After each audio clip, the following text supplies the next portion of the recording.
고맙습니다. 여러분 식사 잘 하셨죠?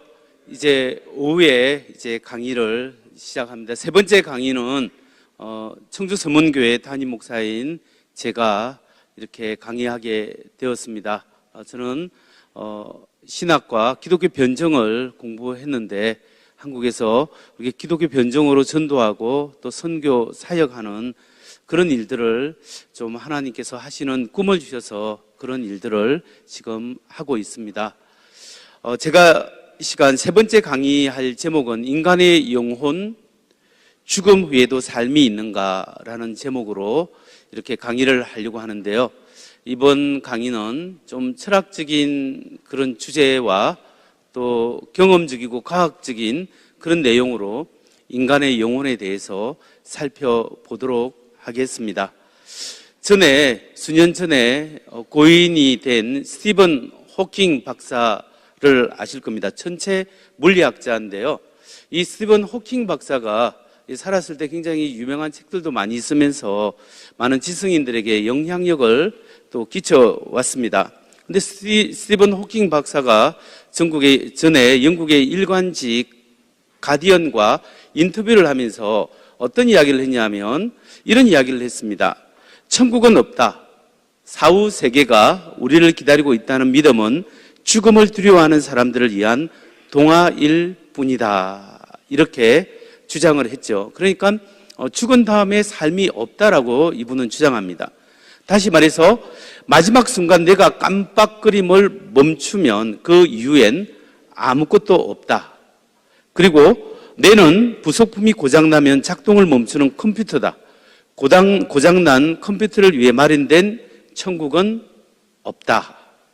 이렇게 주장을 했습니다. 그래서 이런 주장 때문에 파급 효과에 의해서 많은 사람들이 컴퓨터가 고장나면 이렇게 끝나듯이 인간의 뇌도 컴퓨터와 같는데 내가 죽으면 모든 것이 죽고 죽은 다음에는 아무것도 없겠구나 이런 생각을 하게 된 거죠. 근데 이분이 무신론 과학자로서 이런 이야기를 해서 많은 영향력을 끼쳤는데 그럼 동양 철학에서 주로 우리가 한국에서 유명세를 떨치고 있는 도올 김용욱 교수님은 자기의 여러 책 중에서 저도 한 30권을 이분의 책을 연구한다고 읽어봤는데요. 여러 책에서 말을 하지만 최근에 나온 책 중에 용담유사라는 책에서 서문에 자기 이야기를 분명히 이렇게 이야기합니다. 명료하게 말하자면 나의 존재의 모든 것은 나의 몸에 기속된다. 나의 몸은 나의 존재의 전부다. 나의 몸이 곧 나의 존재다. 나의 몸이 사라지면 즉 나의 몸의 구성 양식이 해체되면 나는 사라진다. 더 쉽게 말하자면 나는 죽으면 끝이다. 죽음은 무다. 그러니까 내 몸이 사라지고 내가 죽고 내가 죽으면 다 끝이라는 거죠. 그러니까 죽으면 영혼도 없고 무엇도 없고 아무것도 없다라고 생각하는 것이 도올 김용욱 교수의 의견이고 이게 동양 철학과 연결될 뿐만 아니라 특히 유교 사상과 굉장히 연결되는 그리고 중국 사상과 연결되는 그런 내용입니다. 그래서 서양에서도 무신론자나 이런 과학자들은 죽으면 끝이고 죽은 다음에 영혼도 없다라고 이야기하고 동양에서도 일부 철학자들은 또 사람이 죽으면 끝이다라고 동일한 자연주의적 그런 생각을 하고 있습니다. 그러면 과연 이런 시대에 우리가 신앙생활을 하고 있는데 그렇다면 과연 이런 도전들이 이런 이야기들이 진짜인가? 우리 한번 잘 생각해 볼 필요가 있겠죠. 그래서 과연 영혼은 존재하는가? 인간의 본질은 육체인가 영혼인가를 한번 생각해 봐야 합니다. 우리가 정말 사람이 끝까지 살아남을 수 있고 끝까지 존재하는 것은 육체인가 영혼인가? 그리고 인간이 육체로만 만들어져 있는 존재인가? 여기에 대해서 일반 철학의 주장은 이렇습니다. 인간의 마음은 내 기능에 불과하다. 그러니까 인간의 마음, 영혼은 브레인 펑션이라고 하죠. 그러니까 내가 죽으면 다 끝나는 거죠. 나의 의식 속에서 일어나는 생각, 감정, 고통, 여러 가지 의지들 이런 것들은 뇌와 신경 조직에서 일어나는 육체적 사건이다. 그러니까 이게 정신적 요소라는 것이 나의 뇌에서 일어나는 어떤 육체적 사건이지 이게 실제로 정신적 요소가 따로 있는 것이 아니라라고 주장을 합니다. 따라서 인간의 영혼은 존재하지 않고 사람이 죽으면 끝이고 인간의 의식은 죽음으로써 영혼과 의식은 다 끝난다라는 생각. 여러분 이 얘기에 대해서 여러분 어떻게 생각하십니까? 여러분 이런 생각이 어디서 가르치고 있냐면 실제로 일반 대학교 철학이나 그리고 대학원에서 이게 철학 시간에 이렇게 가르치고 있는 거예요. 근데 이런 것이 철학으로만 끝난 것이 아니라 이게 자연주의적인 이런 사상이 그 법학이나 과학이나 또 사회학이나 교육학이나 이런 데 쭉 전반적으로 이런 자연주의적이나 무신론적인 이런 관점이 다 물리주의적인 관점이 다 들어가 있다라는 거죠. 그러니까 우리 자녀들이 대학 4년이나 대학원 2, 3년을 졸업하고 박사과정을 하고 나면 자연스럽게 무신론적이고 인간은 영혼은 없고 죽으면 끝이고 이런 생각들이 우리 자녀들이나 요즘 젊은 사람들에게 자연스럽게 파고 들어올 수밖에 없는 구조가 지금 현재 교육계의 내용입니다. 그러면 여러분 한번 질문이 있는데 여기에 있는 강대상이라고 하면 이 강대상이 지금 플라스틱으로 구성되어 있습니다. 근데 제가 이게 마음이 안 들어서 이 강대상을 위에 부분만 철판으로 바꿨어요. 철판으로 바꿨고 그리고 여기에 가운데 있는 부분을 가운데 기둥 같은 부분을 제가 나무로 바꿨어요. 그리고 아랫부분은 강철로 바꿨어요. 그러면 지금 이 강대상과 제가 이 철판이나 나무 이렇게 바꾼 이 강대상이 똑같은 것일까요? 다른 것일까요? 똑같아요. 그럼 집에 다른 거 가져오면 똑같을까요? 달라졌죠? 이걸 위에 강판을 떼버리고, 이 플라스틱을 떼고 강판으로 바꾼 거예요. 기둥을 나무로 바꿨어요. 그러면 이게 같은 강대상이에요? 다른 강대상이 된 거예요? 다른 강대상. 물질은 부분을 바꾸면 전체 정체성이 달라지게 되어 있습니다. 여러분, 그렇게 되어 있는, 여러분이 차가 있는데 그 차를 위에 강판을 다른 거로 바꾸고, 엔진도 바꾸고, 뭐 배기관도 바꾸고, 타이어도 바꾸고, 다 색으로 다른 거로 바꿨다면 똑같은 차가 아니라 이제 달라진 차인 거예요. 이처럼 물질은 부분을 바꾸면 세 부분으로 바꾸면 그 정체성이 달라지는데, 나는 어릴 때 나와 지금의 나, 아주 꼬마일 때 나와 중고등학생 때 나와 지금 성인 된 나와는 다른 모습이에요. 그럼 나는 옛날이나 지금이나 모양이 달라졌고 부분적으로 바뀌었는데 옛날이나 지금이나 나로 하는 것은 과연 무엇이겠습니까? 내가 만일 물질체로만 이루어졌다면 나의 부분을 바꾸면 나의 전체의 정체성이 바뀝니다. 근데 우리는 물질적인 육체만 가지고 있는 것이 아니라 어릴 때나 지금이나 똑같이 여러분 의식이 뭐예요? 나라는 생각, 나라는 의식은 그대로 가지고 있는 거예요. 어릴 때 나나 지금의 나나 나중에 굉장히 나이가 많이 드신 노인이나 나라는 마음은 안 늙어요. 나라는 의식은 똑같이 가져가는 거죠.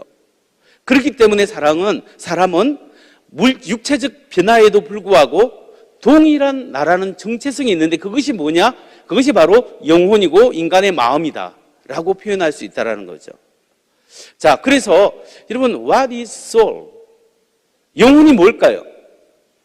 영혼을 뭐라고 대답할 수 있냐면 영혼은 나의 본질적인 요소예요. 나를 나에게 하는 실체적인 요소가 나의 영혼이에요. 그러면 영혼을 좀 더 쉽게 표현하면 뭘까요? 나의 육체적인 요소를 다 제외하면 영혼이 남는 거예요. 육체를 제외하면 뭐가 남죠? 나라는 자아가 있죠. myself. 그 다음에 나의 정신, 나의 마음이 있을 거 아니에요. 그리고 나의 의지, 나의 영도 포함하고 나의 의지, 뜻, 욕구, 뭘 하고 싶다, 뭘 가지고 싶다, 결정한다, 뭐 이런 것들이 다 포함되어 있는데 이것이 나라는 요소예요. 그래서 이것이 나의 영혼이에요. 그래서 영혼을 대표하는 철학자들은 영혼이 더 본질적인 요소인데 영혼과 인간은 육체로 구성되어 있는데 영혼을 대표하는 가장 대표적인 것이 뭐라고, 대표자를 말하면 인간의 마음이다, 그렇게 표현하는 겁니다. 그래서 여러분, 영혼과 육체의 관계를 이렇게 생각하면 쉬워요. 아까 기름평 교수님도 컴퓨터를 치는 이 사람과 컴퓨터가 영혼과 육체의 관계다라고 표현했는데 좋은 표현이에요. 그걸 다른 표현으로 생각하면은 자동차와 운전수, 운전자와 자동차예요. 내가 차로 이곳에 왔다면 내가 운전을 하고 있는데 운전하고 있는 나는 결정하고 조작하고 움직이기 때문에 나는 나의 실체적인 요소, 나의 영혼이고, 그럼 차는 뭐냐? 육체라고 생각합니다. 그런데 가다가 차가 타이어가 빵꾸 나거나 엔진이 고장나면 움직일 수 없죠. 나의 육체의 한 부분이 고장나면 내가 이 팔을 못 쓸 수 있는 거예요. 나의 육체의 한 부분이, 눈이 고장나면 보이지 못합니다. 보이지 않지만 나의 자아는 있는 거죠. 자동차는 고장나고 엔진이 고장나더라도 나라는 운전자는 여기에 있는 거죠. 그런데 영혼은 운전자와 자동차를 완전히 구분할 수 없습니다. 그래서 이것과 함께 다른 표현을 좀 필요합니다. 다른 게 뭘까요? 그래서 사람은 영혼과 육체의 문제를 소금물에 비유하는 거예요. 물이 있는데 소금을 넣으면 이만나트륨이 쫙 녹아 들어가요. 그래서 소금물이 되는 거죠. 그런데 이 소금물을 비커에 가열하기 시작하면, 물이 증발하기 시작합니다. 물이 증발하고 나면 계속 가열하면 그게 그릇에 뭐만 남겠죠? 소금만 남겠죠. 그러니까 사람은 소금물인데 물은 육체라고 표현하고 소금은 인간의 영혼이다라고 표현할 수 있습니다. 그러니까 인간의 영혼이, 나의 영혼이 내 육조 속에 깊이 녹여 있어서 긴밀하게 연결되어 있는 거죠. 그러니까 인간의 영혼이 우리의 영혼과 육체를 지금 우리가 살아있을 동안에 분리해낼 수가 없는 겁니다.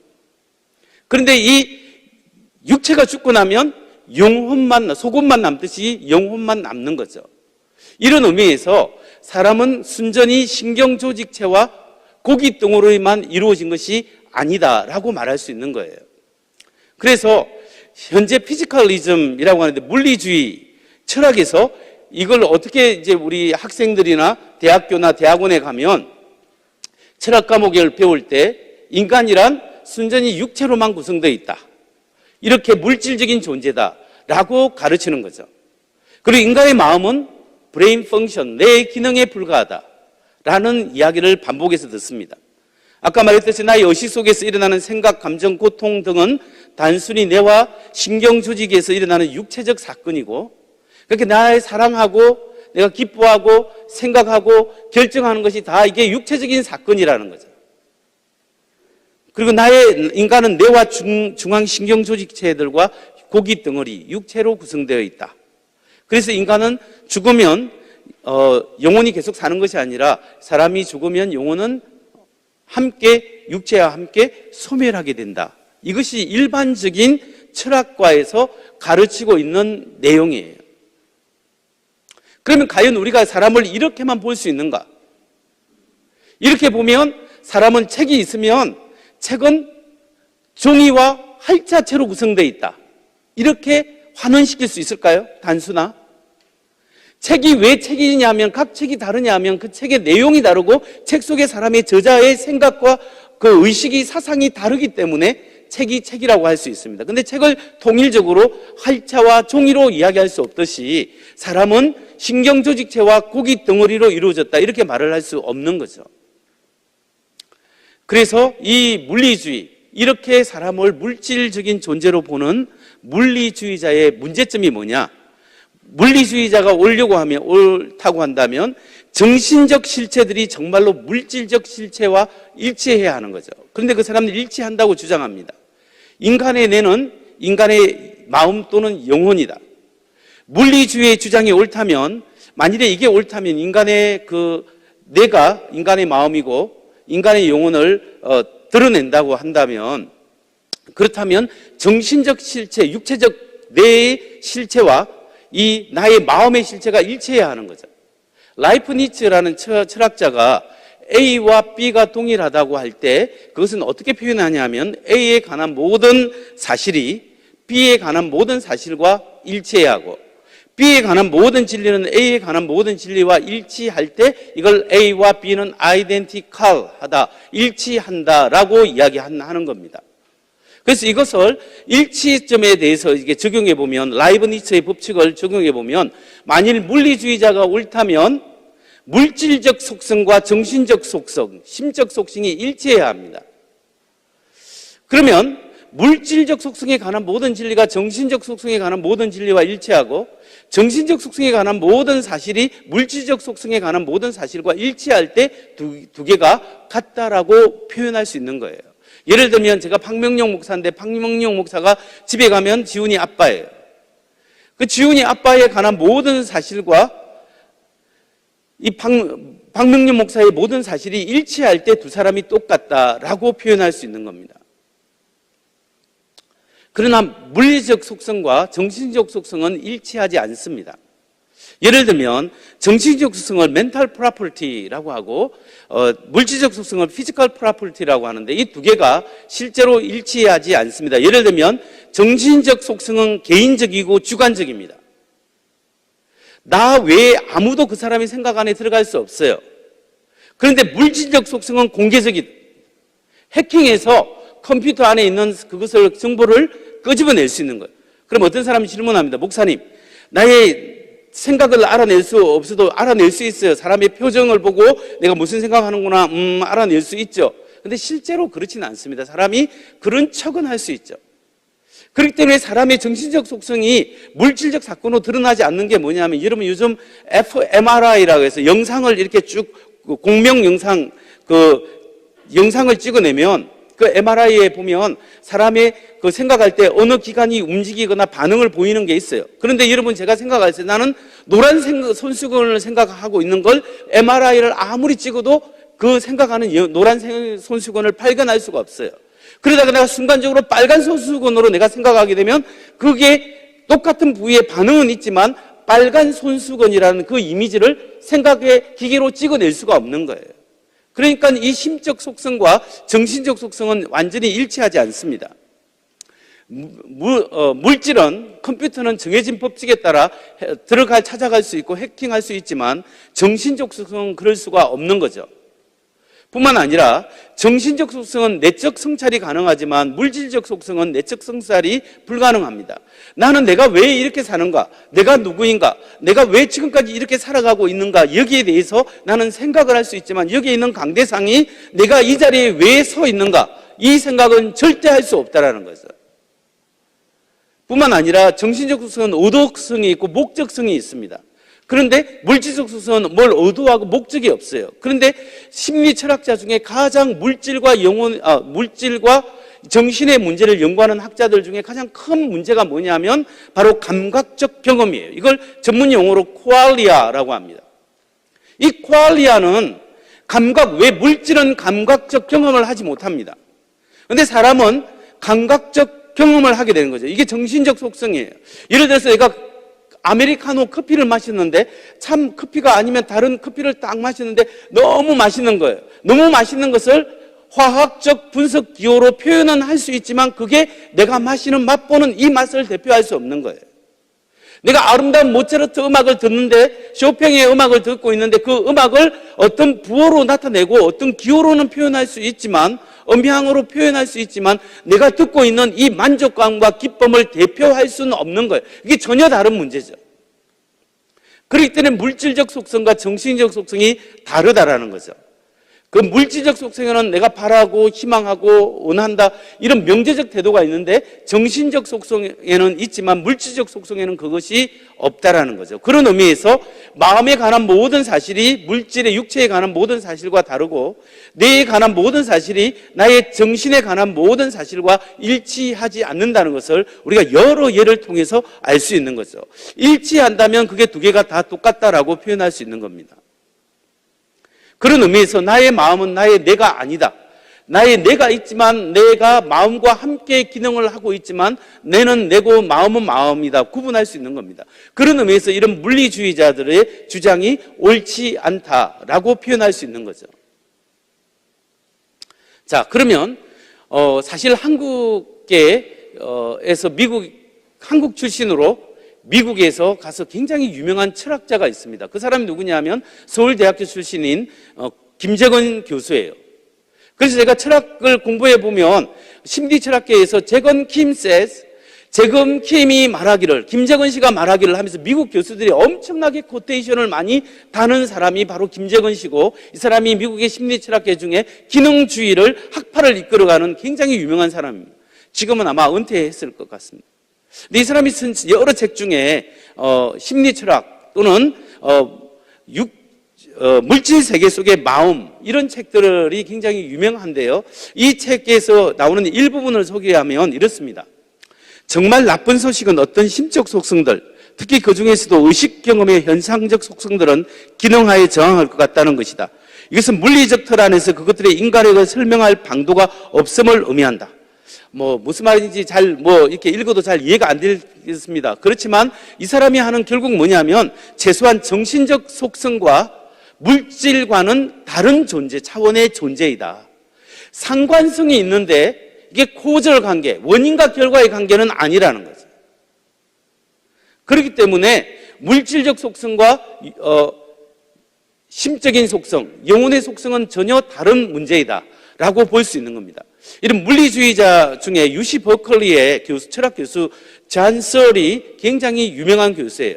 이 사람은 크리스찬은 아닌데, 크리스찬 아닌 사람이 자기가 인간의 의식에 대해서 이렇게 인간의 의식은 내 기능이라고 여전히 믿고 있습니다. 그러나 이 사람이 정직하게 이야기하기를 뭐냐면, 내가 어떻게 의식을 일으키는지 설명하는 적합한 이론은 없고, 의식이 우주에서 어떤 자리를 차지하는지에 대한 적합한 이론도 없다. 내가 어떻게 consciousness, 인간의 의식은요, 어떤 과학자, 철학자가 동원되어도 지난 30년 동안 인간의 뇌 속에 어떤 부분이 인간의 의식을 담당하고 어떤 부분이 인간의 의식의 역할을 하고 있는지를 찾아냈지만 그걸 도저히 알 수가 없는 거예요. 인간의 의식 자체가 미스테리라고 하는 겁니다. 그리고 그뿐만 아니라 코리 맥긴이라는 굉장히 유명한 심리 철학자는 인간의 의식은 이해할 수 없는 기적과 하나의 기적이다.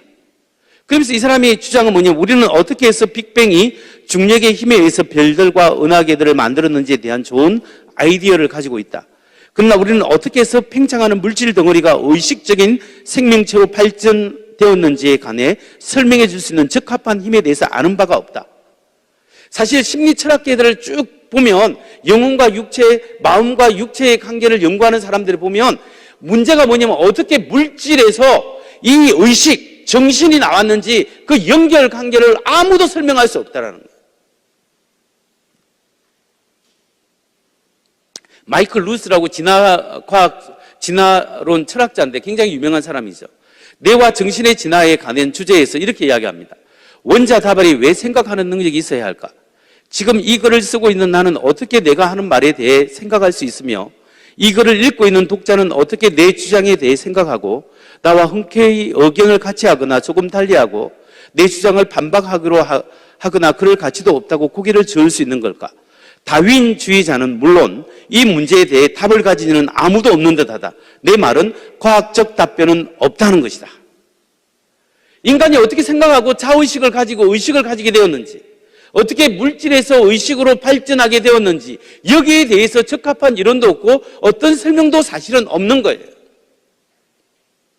그래서 이런 물리주의자의 연구의 결론이 뭐냐면 인간의 의식의 기원을 밝힐 수가 없다라는 거예요.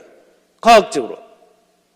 물질과 의식이 똑같다고 말하지만 그 말할 수 있는 근거가 없다라는 거예요.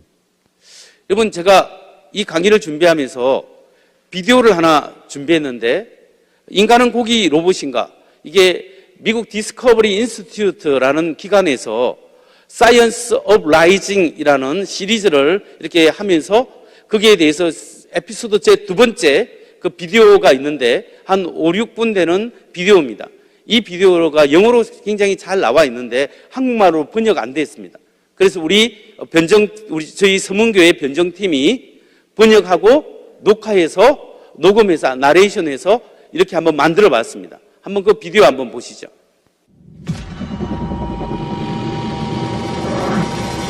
But 그러나 이 장기 기관을 보면 이 모든 정신생활의 풍성함, 곧 지적인 범주화와 언어, 계획, 감정이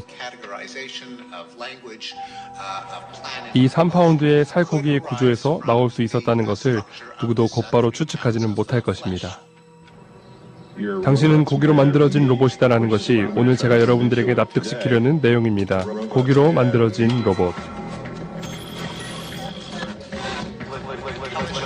지능, 언어, 감정, 고기. 고기로 만들어진 로봇. 여러분과 저는 정말 로봇일까요? 여러분과 저는 100조의 작은 세포로 구성된 로봇입니다. 이 말은 과학적으로 들릴 수 있지만 정말 그럴까요? 뇌 전문가인 마이클 에그너 박사와 대화를 나눠보았습니다. 제거적 유물론은 이데올로기적 관점이나 철학적 관점이지 과학적 관점은 아닙니다. 제거적 유물론은 마음 또는 정신 같은 것은 없다고 주장합니다. 이는 단지 물질로 마음을 설명할 수 있다는 관점이 아니라 마음이란 아예 존재하지 않는다고 주장합니다. 거의 모든 사람들이 추궁하는 한 가지 사실은 우리가 실제로 존재한다는 것입니다. 우리는 인격체지 단순히 신체기관의 집합체가 아닙니다. 우리는 자아를 가지고 있습니다. 결코 피할 수 없는 나라는 존재 말이죠.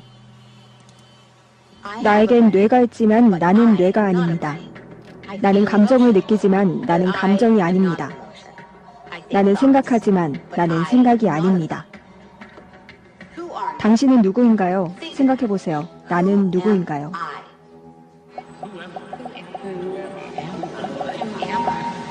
대부분의 사람들은 자신이 자신의 신체 그 이상의 존재라고 느낍니다. 유물론자들이 당신에게 말해주지 않는 것은 그 느낌이 사실은 과학의 근거를 두고 있다는 것입니다. 최근의 연구는 무용의 마음에 대한 새로운 증거를 밝혀냈는데 바로 생각이 실제로 뇌를 변화시킨다는 것입니다. 제프리 슈왈츠 박사는 강박장애로 고통받는 환자들을 치료하는데 그의 치료법은 생각이 우리의 물리적 뇌를 변화시킬 수 있다는 증거를 제공합니다. 무언가 확인을 해야 할 필요가 있다거나 어떤 것이 더럽다는 느낌이 사실은 자신의 뇌에서 보내는 거짓 메시지라고 재해석할 수 있도록 그야말로 환자들을 훈련시킴으로써 실제로 환자들은 그것이 자기가 아니라 자신의 뇌에서 보내는 거짓 메시지라는 것을 어떻게 이해할지 배울 수 있습니다. 그리고 환자들이 그렇게 훈련을 할 때 그들의 강박장애는 개선되었고 그들의 뇌도 또한 변화되었습니다. 바로 그것이 당신이 단지 당신의 뇌 그 자체가 아니라는 주장에 힘을 실어주는 부분입니다. 왜냐하면 당신이 하는 선택이 당신의 뇌가 어떻게 작동하는가를 실제로 변화시키기 때문입니다. 이 연구는 마음이 물질보다 우위에 있다는 것을 명백히 지지합니다. 무용의 마음에 대한 추가 증거는 뇌량 절개술이란 수술에서 찾아볼 수 있습니다. 이 수술은 뇌량을 끊어냄으로써 그야말로 뇌를 반으로 가르는 수술입니다. 이 수술은 제가 직접 진행했고 환자들의 뇌는 본질적으로 반으로 나뉘었습니다. 그러나 환자들은 여전히 하나의 통합적인 인격체인 듯 보였고 여전히 꽤 정상적인 상태로 보였습니다. 그것이 암시하는 것은 곧 인간의 마음이란 것이 단순히 뇌의 물질로만 생성되는 것이 아니라는 것입니다. 그렇지 않다면 뇌를 반으로 가르는 것은 환자의 마음 또는 정신에 엄청난 영향을 주었을 것입니다. 두 사람을 만들어냈을 수도 있죠. 분명히 한 사람의 의식 상태에 엄청난 차이를 만들어낼 수도 있었을 텐데 실제로는 그렇지 않습니다. 무용의 마음에 대한 세 번째 증거는 뇌자극 실험에서 찾아볼 수 있습니다. 이 실험은 우리의 지적 능력과 정체성을 뇌조직 속에서 찾을 수 없다는 것을 드러내는 것으로 보입니다. 이러한 뇌자극 실험들 중 가장 유명한 일부 실험은 뇌외과 의사 와일더 펜필드 박사가 진행했습니다. 그는 꼼꼼한 과학자로서 반복적으로 관찰했습니다. 곧 환자의 마음에는 그가 환자의 뇌에 무엇을 해도 전혀 영향을 끼칠 수 없는 어떤 측면이 존재한다는 것이죠. 그는 환자의 뇌의 일부분에 자극을 가해서 기억을 끌어내기도 했고 근육을 움직이게 하기도 했으며 환자가 감각을 느낄 수 있도록 만들기도 했습니다. 그러나 그가 환자의 뇌에 무엇을 어떻게 해도 환자의 의식을 변화시킬 수는 없었고 환자의 지적 능력을 변화시킬 수도 없었고 환자의 자의식을 변화시킬 수도 없었습니다. 모두 그대로였죠. 무용의 마음에 대한 네 번째 증거는 자유의지에 관한 실험에서 나타납니다. 유물론자들은 자유의지가 존재하지 않는다고 우리를 설득하려 합니다. 저는 자유의지가 허상이라고 당신을 설득하고 싶습니다.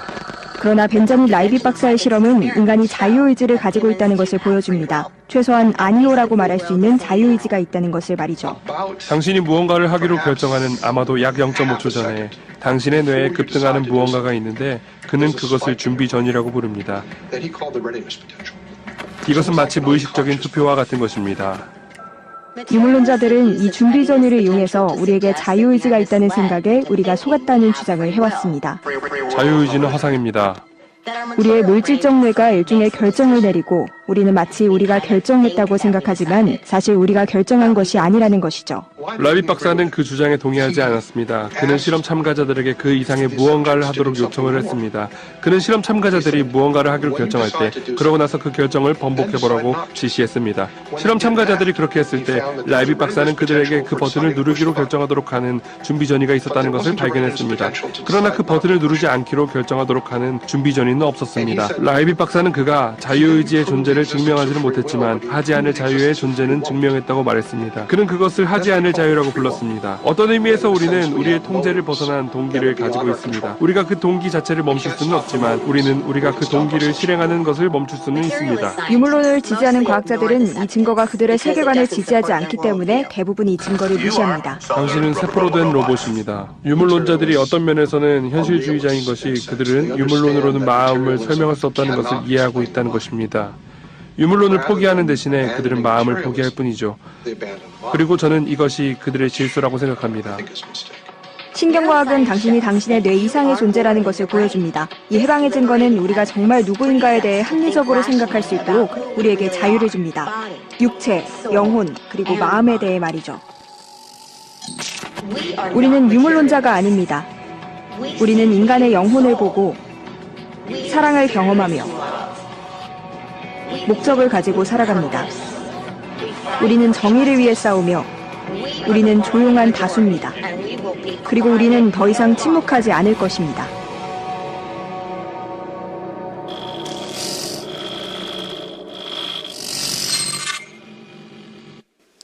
예, 내용 괜찮죠? 예, 이 내용을 이제 세미나 끝나면 우리 컨퍼런스 끝나면 저희 교회 홈페이지도 올려놓고 유튜브에 생각하는 기독교 치시면 시리즈 다섯 번째로 올라가 있을 겁니다.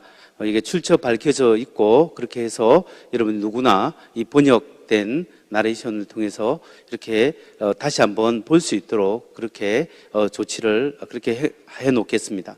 아무튼 사람은 이렇게 고기 로봇이 아닙니다. 우리는 유물론자들은 이 세상의 모든 것이 물질과 에너지로 구성되어 있고 인간도 물질과 신경 조직체로 이루어져 있다라고 말하지만 사실 우리는 고기 덩어리가 아니죠. 우리의 자아가 있습니다. 그래서 유물론자, 물질주의자는 인간의 영혼이 왜 존재하는지 그 기원을 정확히 밝힐 수가 전혀 없습니다. 그래서 이 세상에는 물질과 의식이 존재하고 물질과 의식은 분명히 다른 존재라는 사실을 우리는 생각하게 됩니다. 근데 유물론자들은 인간의 의식의 기원에 대해서 전혀 밝힐 수가 없다는 사실이죠. 뿐만 아니라 뇌와 영혼이 다르다는 사실을 우리는 경험적으로 알 수 있습니다. 다섯 번째, 인간의 영혼은 육체가 분리되어도 계속적으로 살 수 있습니다. 여기에 대해서 과학적이고 경험적인 증거는 잠시 후에 말씀을 드리려고 합니다. 그래서 인간의 영혼은 존재하는가? 철학적 접근에 있어서 물리주의자나 유물론자의 주장은 사실은 그 주장은 있지만 주장에 대한 근거가 매우 희박하다 이렇게 표현할 수 있죠. 그러면 우리 기독교적인 그러면 그것이 가능하지 않고 이 세상을 설명하기에 부적합하다면 다른 거에 대해서 한번 생각해 볼 필요가 있습니다. 그것이 바로 영혼은 존재하는 것에서 실체적 이혼론입니다. Substance Dualism이라고 하는데 이쪽 분야에서는 기독교와 일치합니다. 영혼은 뇌의 어떤 부분과 일치하지 않고 영혼과 물질은 다른 성질의 것으로 존재한다. 물질적 속성을 가진 뇌와 정신적 속성을 가진 영혼이 구별되게 존재하면서도 서로 긴밀하게 소금물처럼 자동차와 운전수처럼 연결되어 함께 일을 한다. 그리고 이렇게 우리는 실제 이혼론에서는 주장을 하죠. 인간의 육체가 죽은 후에도 영혼은 계속해서 존재할 수 있다라고 이런 철학적인 개념으로 이야기하고 있습니다. 특히 누구냐면 J.P. 모어랜드라는 철학자와 이 리차드 스윈번이라는 영국의 철학자가 이런 주장과 그 외에도 수많은 기독교 철학자들이 이런 주장을 많이 하고 있습니다. 영혼은 뇌와 달리 존재한다는 사실을 우리가 정신적 속성을 지닌 자아가 존재하고 그 이유들이 뭐냐 하면 자아에 대한 기본적인 자각이 있다는 거죠. 여러분 스스로 할 때 내가 고기 덩어리와 신경 조직체로만 내가 고기 덩어리인가 할 때 나는 그 이상 단순히 나는 육체가 아니라는 사실을 스스로 알 수 있는 거죠. 뿐만 아니라 나는 First Person Perspective라고 1인칭 관점이 가능합니다. 내가 누구인가, 내가 저 사람, 이 사람 지시할 수 있는 것은 자아가 있는 사람만이 지시할 수 있지 이 강대상이 누구를 지시하거나 이 워자가 다른 워자를 지시할 수 없습니다. 지시한다는 것은 자기 1인칭 관점이 가능한 사람만이 다른 사람을 지시할 수 있습니다. 그렇기 때문에 나라는 존재, 나는 누구인가를 생각할 수 있는 나라는 존재가 있어야 1인칭 관점이 가능하다는 사실입니다. 그런데 1인칭과 3인칭은 다릅니다. 이게 3인칭만 있다면 이 사물과 저 사물이 있으면 서로가 서로를 인식할 수 없고 서로가 서로를 지시할 수 없다는 사실이죠. 그렇기 때문에 내가 누구를 가르친다는 것은 여러분 어린애가 태어나서 이렇게 1년 가까이 되기까지는 뭘 가르치거나 할 수 없어요. 주는 대로 먹고 배고프면 울고 막 불편하면 또 똥 싸고 불편하면 울고 이렇게 하는데 애가 말을 하기 시작하면서 내가 할래라고 하는 1살 이후가 되기 시작하면 자기 자아를 원래 있는데 이걸 표현을 하게 되는 거죠. 그래서 내가 할래부터 시작하는 이게 바로 1인칭 관점이 될 수 있다는 거죠. 이것은 물질적 속성에서는 전혀 나올 수 없는 현상이라고 말할 수 있는 겁니다. 그렇기 때문에 여러분 정신적 속성을 지닌 자아가 존재하고 영혼이 존재하기 때문에 컴퓨터는 아무리 컴퓨터의 CPU가 좋고 그게 여러 가지 메모리가 확장되더라도 거기에는 그 자기 의식, 나라는 의식이 안 됩니다. 그래서 인풋과 아웃풋의 관계인데 요즘 알고리즘을 통해서 그걸 자기가 스스로 계산하지만 그러나 나라는 자의식은 컴퓨터가 가질 수가 없는 거죠. 그래서 전에는 블루진 컴퓨터가 유명했는데 지금은 그거보다 새로운 게 엄청 많이 나왔습니다. 이런 엄청난 알파고나 여러 가지 컴퓨터를 엄청나게 많이 연결시켜 놓고 수천 대를 연결시켜 놔도 사실은 내가 누구인가라는 자의식이 발현될 수가 없습니다. 지금까지 이론적으로도 불가능하고 어떻게 물질에서 정신이 나왔는가 이것도 사실은 불가능하기 때문에 컴퓨터를 수천 대 연결해도 사실 나는 누구인가를 생각할 수 있는 우리 아이 같은 것도 만들어낼 수 없는 거죠. 자의식이나 1인칭 관점은 컴퓨터가 불가능한 겁니다. 이게 보면요, 인간의 뇌가 1.4kg 밖에 불과한데 이게 얼마나 큰 컴퓨터와 맞먹냐면 컴퓨터를 수천 대와 붙여놓은 것과 이게 인간의 뇌가 맞먹는다는 거죠. 근데 컴퓨터를 수천 대 붙여놔 놓으면 전력 공급이 수천 메가와트가 필요한 거예요. 그러기 위해서는 사실 이론적으로 보면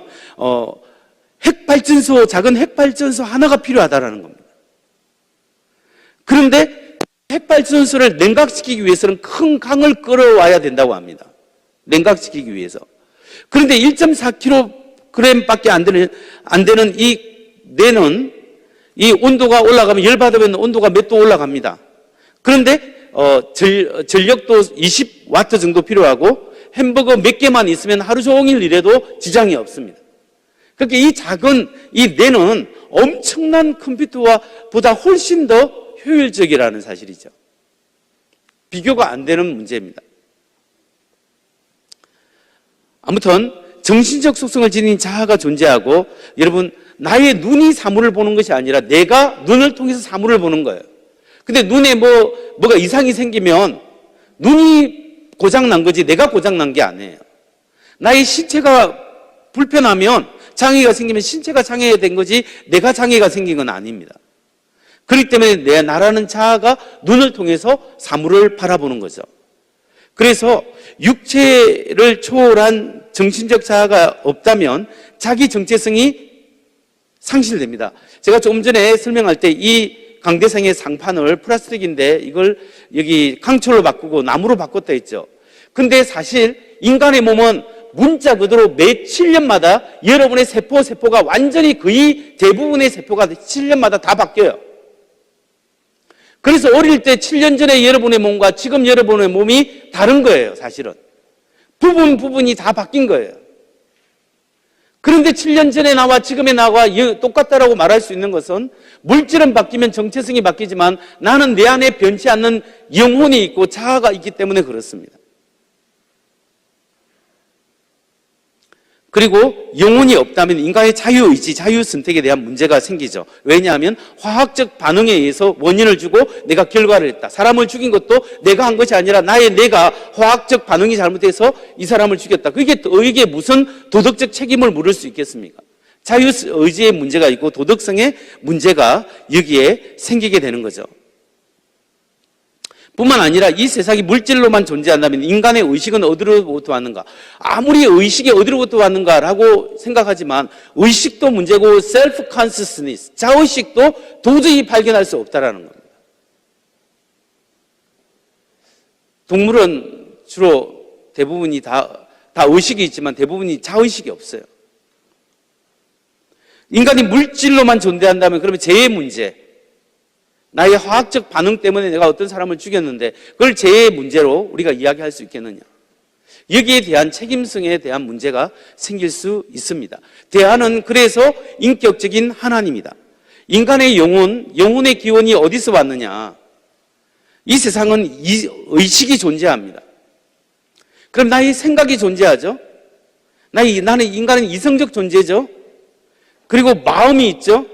그리고 수학적 진리가 있습니다. 여러분, 이 우주가 신비한 게 뭐냐면 수학적으로 계산해서 맞아떨어지도록 만들어놓은 거예요. 우주선을 발사해서 달나라를 가고 화성까지 갈 수 있는 것은 엄청나게 빠른 속도로 공전하고 있는데 그걸 컴퓨터로 다 계산해서 그 시간과 거리를 측정해서 정확하게 갈 수 있도록 그렇게 만들기 때문에 가는 거예요. 그러니까 우주 자체가 전부 다 작은 것으로부터 큰 것까지 수학적으로 계산이 가능하도록 이렇게 만들어진 우주가 이게 신비하다는 거예요. 우리가 이해하도록 만들어 놨다라는 거죠. 우연히 만들어졌다면 이런 게 가능할까요? 이런 수학적 진리가 왜 이 세상에 존재하느냐? 그리고 인간의 도덕성은 왜 존재하는가? 도덕이 어디서 왔는가? 물질에는 도덕성이 없는데 이 모든 문제를 해결하고 설명할 수 있는 아주 간단한 방법이 있어요. 그게 뭐냐면 바로 기독교 철학 제이피 모어론들은 이렇게 이야기합니다. 모든 증거에 부합하는 설명이 있습니다. 그것은 우리의 의식이 더 큰 의식에서 나왔다는 겁니다. 보십시오. 기독교 세계관은 생각과 감정, 믿음과 욕구, 선택으로 시작합니다. 하나님은 의식을 가진 분입니다. 하나님께는 생각이 있고 믿음이 있고 욕구가 있고 인식이 있습니다. 그분은 살아계시며 목적을 가지고 행동하십니다. 우리는 거기서부터 출발합니다. 우리가 하나님의 마음에서 출발하기 때문에 우리 마음의 기원을 설명하는데 아무런 문제가 없습니다. 하나님은 거대한 마음이에요. 그동안 이렇게 표현할 수 있어요. 거대한 영혼으로 표현하면 하나님은 스피리추얼 비잉이기 때문에 육체적 존재가 아니에요. 영적인 존재예요. 생각할 수 있고 그리고 어떤 것을 명령하여 만들 수 있는 존재예요. 그런 하나님은 거대한 또 완벽한 도덕적 존재예요. 완벽한 이성적 존재예요. 그런 존재가 있어야 이 세상의 물리계 안에서 우리처럼 생각하고 이성이 있고 도덕성이 있는 이런 존재가 설명이 되어진다는 거죠. 그런데 우리보다 못한 존재가 우리의 기원이라고 말하기는 너무나 인간이 복잡하다라는 거예요. 그런 의미에서 성경은 내가 진실로 말한다. 오늘 내가 나와 함께 낙원에 있으리라. 강도다 같이 함께 십자가에 못 박힌 한 편의 강도에게 예수님께서 죽으면 끝이 아니라 죽은 다음에 낙원이 있고 음부가 있다. 그리고 내 친구인 너에게 말하노니 몸은 죽이고 그 위에는 능히 못하는 자를 두려워하지 말고 몸과 모든 것을 함께 매할 수 있는 그런 자를 두려워해라. 죽으면 끝이 아니라는 거죠. 그렇기 때문에 죽은 후에 삶이 있습니다. 그걸 경험적이고 과학적인 증거가 Near Death Experience, 임사경험이에요. 이 임사경험에 대해서 간단하게 잠시 후에 설명드립니다. 결론적으로 인간의 영혼은 내가 아니고 인간의 영혼은 존재하고 인간의 영혼은 육체와 죽은 후에도 존재할 수 있다라는 것을 철학적인 것을 통해서 살펴보도 우리가 이렇게 말이 된다라는 사실, 인간이 육체 덩어리가 아니라는 것이 말이 된다는 사실을 알았습니다. 이제 간단히 그러면 죽음 후에도 정말 삶이 있는가? 여기에 대해서 경험적이고 과학적인 증거가 있느냐? 여기에 대해서 한번 살펴보도록 하겠습니다. 죽은 다음에도 영원히 계속 살 수 있는가? 이 질문에 대한 과학적이고 경험적인 답변은 있는가? 있습니다. 그것이 바로 Near Death Experience. 이게 바로 임사 경험, 근사 체험이라고 합니다. 여러분, 그 사람이 죽은 다음에 계속 살 수 있는데 임사 경험이 뭐냐면 죽음을 가까이 경험하는 겁니다. 심장마비 또는 내사 상태에서 이제 내가 죽어서 의식이 돌아오지 않는데 의식이 돌아온 사람이 있습니다. 요즘은 심폐소생술이 이렇게 막 인공호흡을 하고 하기 때문에 돌아온 사람이 있죠. 근데 여러분, 우리가 죽음이란 무언가를 한번 생각해 봐야 합니다. 죽음이 뭐죠? 심장이 멈춰서 숨을 못 쉬는 상태, 의식이 없는 상태. 그 다음에 내가 활동을 멈추면 죽은 상태라고 표현할 수 있죠. 그리고 그 두 개 그렇게 돼서 전혀 돌아올 수 없는 상태가 죽음이다. 이게 이제 완전한 생물학적 죽음이다. 이렇게 표현할 수 있습니다. 그러면 죽음에도 과정이 있습니다. 1단계가 뭐냐면 심장이 멈추고 뇌의 활동이 멈춰서 숨을 쉬지 않고 의식이 없는 상태. 이걸 의학적 죽음입니다. 이때는 돌아올 수도 못 돌아올 수. 우리가 이 사고가 나가지고 내가 이렇게 쓰러져서 이렇게 누워버리면 심장이 멈춰서 피를 못 끌어올리면 내가 죽게 돼. 기능을 멈추게 되죠. 그럼 죽은 상태가 되는데 인공호흡을 막 해가지고 이렇게 해서 심폐소생술을 통해서 살아올 수도 있습니다. 4, 5분 안에 한다면. 2단계는 돌아올 수 없는 상태. 이게 생물학적으로 완전히 죽은 거죠. 그러면 질문이 뭐냐면 위에 1단계 심장이 멈추고 내가 멈춘 상태가 죽었습니까? 살았습니까? 죽을 수도 있고 살아날 수 있죠. 러시아 과학자 네보고스키는 5, 6분이 지나면 돌아오지 못한다. 이렇게 주장을 합니다. 근데 심장이 멈추고 내가 멈춘 상태에서 6분이 지나고 10분이 지나고 30분이 지나고 3시간이 지나고 어떤 사람은 하루가 지나서 살아온 사람이 있대요. 얼마나 많은 사람들이 그러면 죽은 다음에 뭘 보고 죽은 다음에 다시 돌아온 경험을 했는가? 이게 이제 통계가 제가 찾아봤는데 30년 전에 미국에서 나온 통계가 약 2,300만 명이에요. 30년 전에 2,300만이 지금은 30년 후에 통계가 계속 쌓였으니까 최소한 남한 인구 정도 5천만 명 정도는 충분히 이런 경험을 했다고 우리가 생각할 수 있겠죠. 그러니까 이 말은 많은 사람이 경험했기 때문에 이게 일부 사람의 헛된 생각이 아니라는 거죠. 보편적인 경험일 수 있는 겁니다. 많은 사람이 경험하고. 그러면 어떤 사람이 심장이 멈추고 내가 멈춘 상태에서 죽었다가 살아났는데 몇 명이나 뭐가 봤대요. 어떤 사람은 큰 빛을 봤다, 어떤 사람은 빨리 올라갔다, 누구를 만났다, 막 자기 종교적 배경에 따라 각각 다른 이렇게 진술을 하게 되는데, 그러면 이 사람들이 몇 %의 사람들이 뭘 경험했다고 이야기하느냐? 뭐 여러 의견이 있어 다양한 견해가 있었는데 이 사람의 각각 연구자들이에요. 자기 연구 리서치에 이렇게 발표하는데 한 50% 가까이가 이런 경험을 했다. 이렇게 제가 찾은 자료에는 이렇게 이야기하고 있습니다. 그러면 과연 그 사람들이 뭘 봤다라는 사실을 믿을 수 있는가? 여러분, 어떤 사람이 천국 봤다, 지옥 봤다, 막 교회 와서 간증도 하고 막 하는데 그 사람이 진짜 그걸 그렇게 경험할 수도 있고 그렇지 않을 수 있는데 그 사람이 진짜 사실만 말한다라는 것을 어떻게 증명하죠? 천국 봤다, 지옥 봤다, 간증자가 다 틀렸다는 말이 아니라 그걸 내가 거짓을 좀 보탰다 해도 내가 확인할 방법이 없다는 말이에요. 검증 가능하지 않다라는 이야기예요. 그렇기 때문에 지금 제가 여러분에게 말하는 것은 지금 천국 봤다, 지옥 봤다 그 케이스를 말하는 게 아니에요.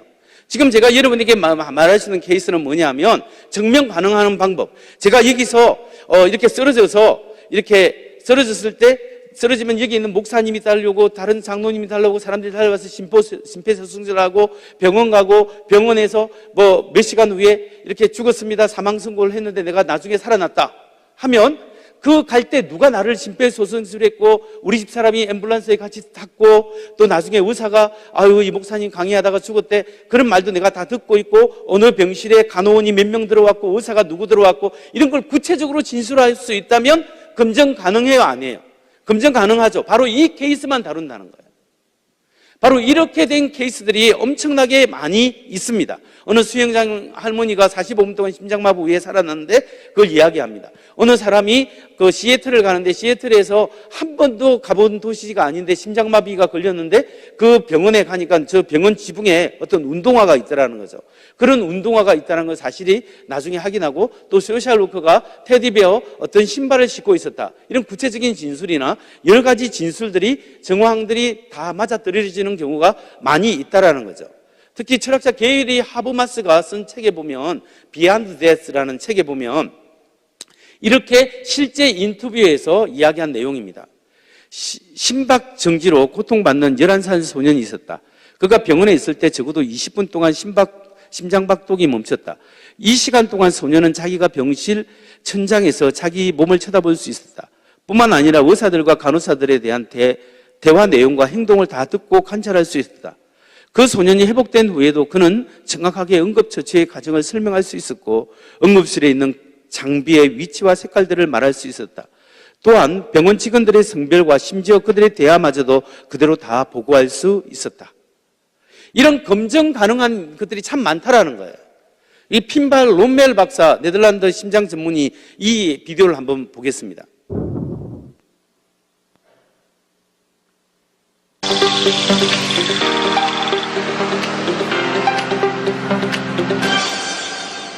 When the brain doesn't function at all, people can have enhanced consciousness. That starts the question, how is it possible? And that's a very important aspect of scientific research for NDE.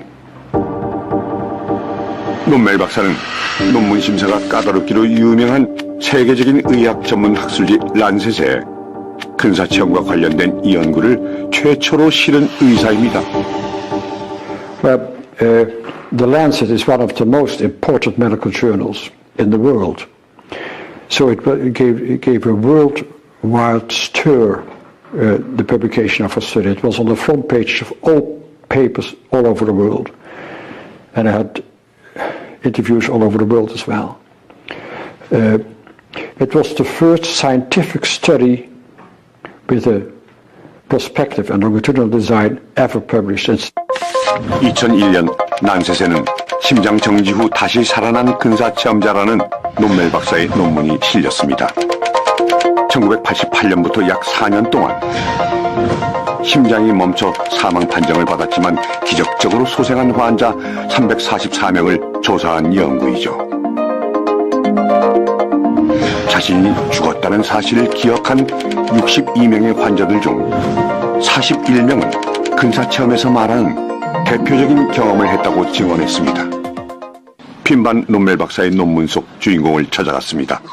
올해 63살인 엘리 무르만 씨는 36년 전 들어본 적도 없는 매우 특별한 경험을 했습니다. 저는 35, 6년 전쯤인 1978년 9월 23일에 근사체험을 했습니다. 근사체험은 생생했지만 당시엔 그 경험이 무엇이었는지 몰랐어요. 근사라는 단어는 물론 근사체험에 대해 전혀 몰랐기에 너무 생소했었죠. 당시 27살의 엘리 무르만 씨는 둘째 아이 출산을 위해 병원을 찾았습니다. 저는 출산을 위해 병원에 갔죠. 모든 것은 정상이었어요. 그런데 마지막에 저의 상태가 갑자기 나빠졌고 의료진이 당황하며 소아과, 산부인과의 다른 의사들을 불렀습니다. 그녀는 출산을 하다 자궁이 수축하던 중 출혈이 심해졌습니다. 엘리 무르만 씨의 생명이 걸린 위급한 상황이죠. 이때 그녀는 특별한 경험을 하게 됩니다. 순간 저는 공중에 둥둥 떠서 침대에 누운 저 자신을 보았어요. 제 주변에는 많은 사람들이 둘러서 있었습니다. 그리고 의사들이 저의 배를 강하게 누르는 모습을 봤어요.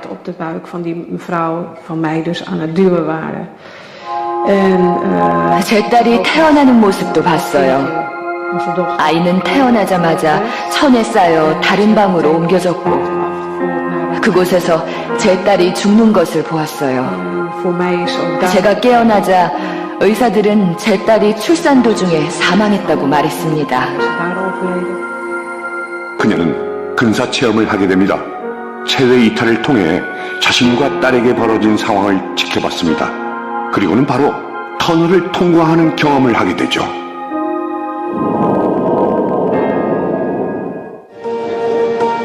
많은 의과학계의 연구자들은 근사 체험을 착각에 의한 것이라고 주장하지만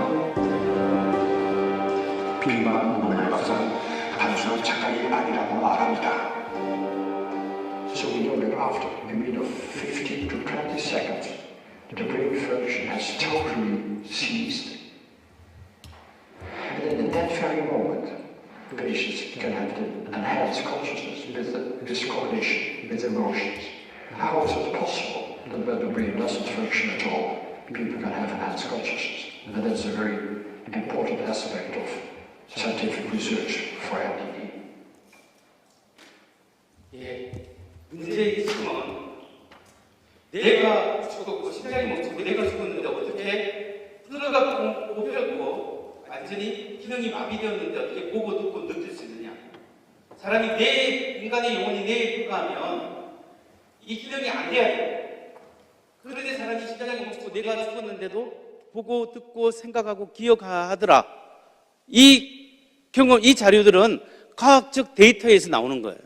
란셋이라는 유명한 의학 잡지에 나오는 이야기죠. 그런 의미에서 사람이 죽어도 영혼은 계속 살 수 있다는 경험적이고 과학적인 데이터가 사실은 있지 않느냐는 거죠. 그런 의미에서 사람이 죽으면 끝이 아닙니다.